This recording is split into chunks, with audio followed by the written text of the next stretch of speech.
ओम गुरुवे नमः। प्यारे हरि भक्तों, अब जो मैं विषय ले रहा हूँ ये जीवन में कुछ जो बुद्धिमान लोग हैं उनके लिए है। ये जो व्यक्ति जीवन में ये सोचते हैं बस केवल हमारे अंदर बुद्धि है, बाकी सब मेरे आगे मूर्ख है, उनके लिए यह विषय है। और ये विषय क्या है? ये विषय है श्री गंगा दशहरा द्वार पत्र क्या होता है। फिर सुन लीजिए, श्री गंगा दशहरा द्वार पत्र क्या होता है और इसका निर्माण किस लिए किया गया था। बहुत ही सुंदर विषय है। मैं आपको ज्ञान की वो प्राप्ति करा रहा हूँ ये 5 और 7 मिनट की वीडियो के अंदर में, जो आपको बहुत अध्ययन करने के बाद पता लगेगा।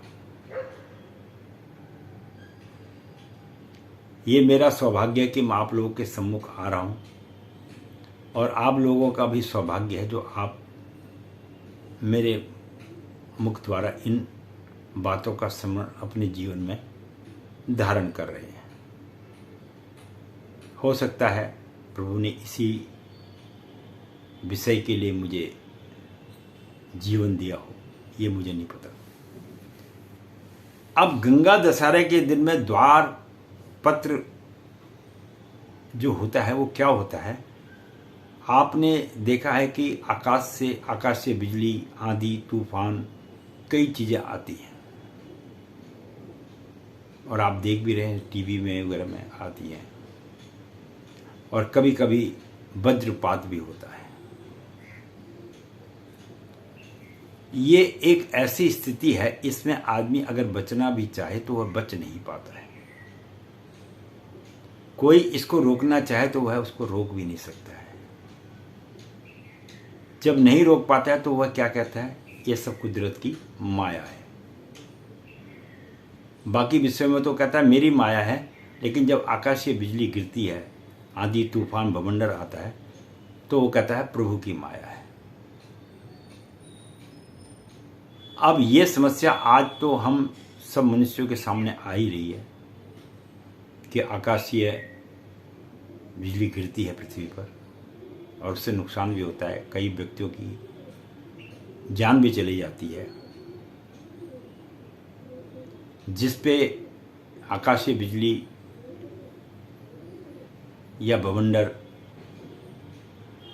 आता है, गिरती है, तो वह उस जगह का संपूर्ण विनाश कर देती है। अब जैसी स्थिति आज हमारे सामने आ रही है, ऐसी स्थिति पहले जब ऋषि मुनि वनों में तपस्या करते थे तो उनके सामने भी ऐसी समस्याएं आई। अब ऋषि मुनियों ने सोचा ये तो एक प्राकृतिक आपदा आती है, पर इसको रोका कैसे जाए, इसके रोकने के लिए उपाय क्या किया जाए, जिसका उपाय अभी तक हमारे वैज्ञानिक लोगों के पास नहीं है। चाहे वैज्ञानिक लोग घरों में तार वगैरह लगा के पृथ्वी में अर्थ को डाल देते हैं, इतना ज्ञान मुझे भी है कि डाल देते हैं, लेकिन जब कोई व्यक्ति जा रहा उस पर बिजली गिर जाए तो उसमें तो साइंटिस्ट भी उसके लिए कुछ नहीं कर सकते, और न ऐसा कुछ अभी तक बन पाया है और न बन पाएगा। ये बिल्कुल सत्य बात है, क्योंकि जो आकाशीय बिजली जब गिरती है और जो भवंडर आते हैं, इसका कोई तोड़ नहीं है। तो ऐसे ही समस्या जब हमारे ऋषियों के सामने आए तो हमारे 5 ऋषि थे। अब वो 5 ऋषि कौन थे? सबसे पहले थे महर्षि अगस्त्य ऋषि थे, दूसरे पुलस्त्य ऋषि थे, और तीसरे थे वैशंपायन ऋषि थे, चौथे जेमिनी थे, और 5वें सुमंत जी थे। तो इन पांचों ने जब देखा तो इन्होंने कहा कि भाई इसके रोक के लिए हमें इतनी साधना की है, तो साधने के बाद इसको रोकने के लिए हमारे को कुछ ना कुछ मनुष्य को बचाने के लिए कार्य करना चाहिए, तभी तो हम लोग संत मुनि कहलाएंगे। अन्यथा हम में और आम मानस के अंदर में क्या फर्क है। तो ये कार्य सृष्टि को बचाने के लिए किया जाए, तभी तो लोग संतों को आदरपूर्वक देखेंगे कि उन्होंने मनुष्य को अपने जीवन काल के अंदर में कुछ ना कुछ दे के जाएंगे। जैसे उन्होंने आपको संगीत शास्त्र, वेद शास्त्र, गणित शास्त्र और तमाम ज्योतिष विज्ञान अन्य चीज़ें दी, इसी प्रकार से उन्होंने इस आपदा को रोकने के लिए भी जो है एक श्लोक का निर्माण किया। जैसे महामृत्युंजय का निर्माण विश्वामित्र जी ने किया था, जो ओम त्र्यंबकम यजामहे वाला है, और गायत्री मंत्र का भी वशिष्ठ विश्वामित्र सब जी ने इन्होंने मिलकर किया था। उसी प्रकार से जब गंगा दशहरा आता है तो गंगा दशहरे के दिन एक सफ़ेद पेज के अंदर में अब पेज को क्या कहते हैं ये तो मेरे को समझ आया, पेज को पेज ही कहते हैं हम तो एक कॉपी का जो पन्ना होता है उसके अंदर में कागज में, कागज कहा जाता है, कागज में जो है इस मंत्र को लिखा जाता है। और दशहरे वाले दिन इस कागज को अपने मुख्य द्वार पर लगाने से जो है ये जो प्राकृतिक आपदा है ये शांत हो जाती है। पहले इसका प्रयोग सभी लोग करते थे, इसलिए आकाशीय बिजली का मनुष्य के ऊपर में कम प्रभाव पड़ता था। अधिकांश वृक्षों और उन जगहों पे ये बिजली ज़्यादा गिरती थी। लेकिन आजकल लोगों ने इसको अंधविश्वास मानकर अपने मुख्य द्वार पर लगाना छोड़ दिया है। कुछ लोगों ने छोड़ दिया है, कुछ ब्राह्मणों ने देना बंद कर दिया है। अब पहले ब्राह्मण ये पत्र दिया करते थे तो बड़े आदरपूर्वक व्यक्ति उसको लेता था और अपने मुख्य द्वार पर लगा देता था, तो उससे उनके घर सुरक्षित रहते थे।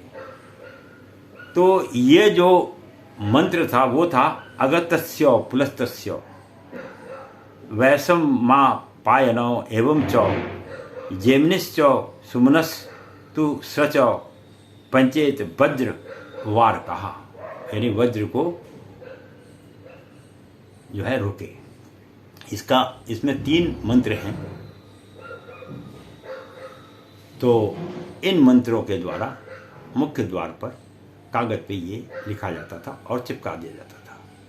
उससे आदमियों की सुरक्षा बनी रहती थी। लेकिन अब लोगों का ईश्वर से विश्वास खत्म हो चुका है। अब मुझे ये बात समझ में ये नहीं आती है, जब मृत्यु का समय व्यक्ति का आता है तब तो वो महामृत्युंजय जाप भी करता है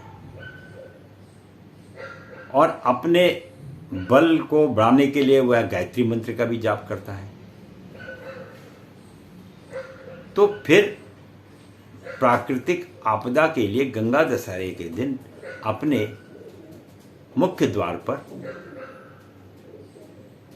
श्री गंगा दशहरा द्वार पत्र क्यों नहीं लगाता है? उसे लगाना चाहिए। तो उससे जो है उसकी और उसके परिवार की सुरक्षा बनी रहती है। तो मैंने आपको बताया कि गंगा दशहरा का जो द्वार पर पत्र लगाने का मुख्य विशेष महत्व है वो ये है कि आपको प्राकृतिक आपदाओं से ईश्वर बचा के रखेगा। और ये जो मंत्र होते हैं ये सिद्ध किए हुए मंत्र होते हैं। इसका विषय में अगर मैं बात करूँ तो बड़ी लंबी चर्चा हो जाएगी। इनका भी अपने में एक महत्व है। तो इस प्रकार से आदमी को गंगा दशहरे के दिन अपने द्वार पर इन मंत्रों को कागजों पे ब्राह्मण द्वारा पूछकर लगाना चाहिए, ताकि आपके घर के अंदर में किसी प्रकार के वज्रपात का डर ना रहे। मैं पंडित गिरीश तिवारी अपनी वाणी को यहीं पर विश्राम दूंगा। मैंने तो आपसे वादा कर रखा कि मैं आपको कुछ ना कुछ नई नई चीज़ों के बारे में ज्ञान जरूर कराऊंगा और करा रहा हूँ। शायद कुछ लोगों को तो इसके विषय में आज तक ज्ञान भी नहीं होगा, कुछों को होगा भी तो कुछों को तो है ही नहीं। अधिकांश लोग जो है कुछ मानते कम हैं, जब सर पे पड़ती है तभी मानते, उससे पहले कोई नहीं मानता है। तो यही है कि ये हमारे जो ऋषि मुनियों ने तप के बल पर इन मंत्रों का प्रयोग किया है और हमें बताया है, हमें उनका ध्यान में रखकर आचरण करना चाहिए, ताकि आपका घर सुरक्षित रहे। मैं यहाँ पंडित गिरीश तिवारी को आप जो है आज्ञा देंगे। वैसे तो मुझे आज्ञा लेने की जरूरत किसी से क्या, मैं स्वयं गुरु आदमी हूँ, पर यह है कि फिर भी हर मनुष्य अपने में श्रेष्ठ है। इसलिए मैं बार बार वीडियो में यही कहता हूँ कि मुझे आज्ञा दीजिए। वीडियो देखने के लिए बहुत बहुत धन्यवाद।